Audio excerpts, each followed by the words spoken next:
xua từ chia hai sân đi dân nó xua ba sân hay khó xia gì đó rằng gì ya xua nhiệm bi bỏ chùa chỉ buồn đã trả bỏ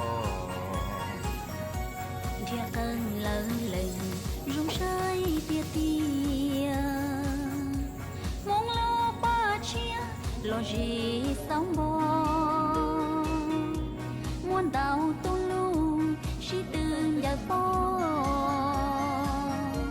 nam hôm trông cho qua ra tàu rong rong ý chồng ý rau thảo ba đã tới mong thua khó chờ tua mồ sĩ công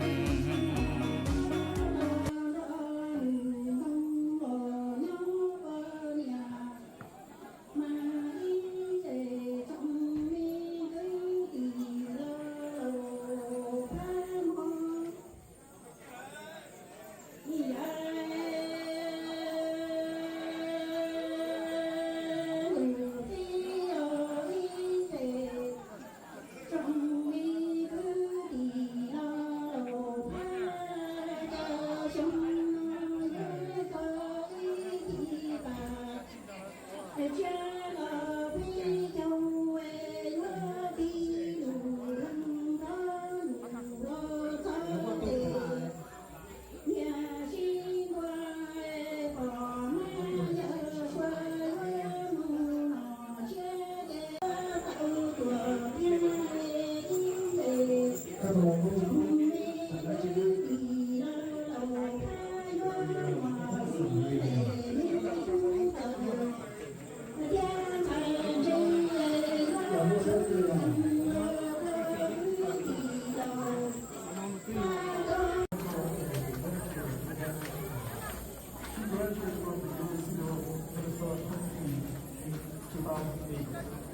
Bachelor of Science in Family Social Science at Lancaster College Studies. She was grandfather in 2018 by the former Southern worker. She is currently served as the multi-culture advisor with the Legal Workers Organization Department. She is the president of the Brown Healthcare Professional Coalition.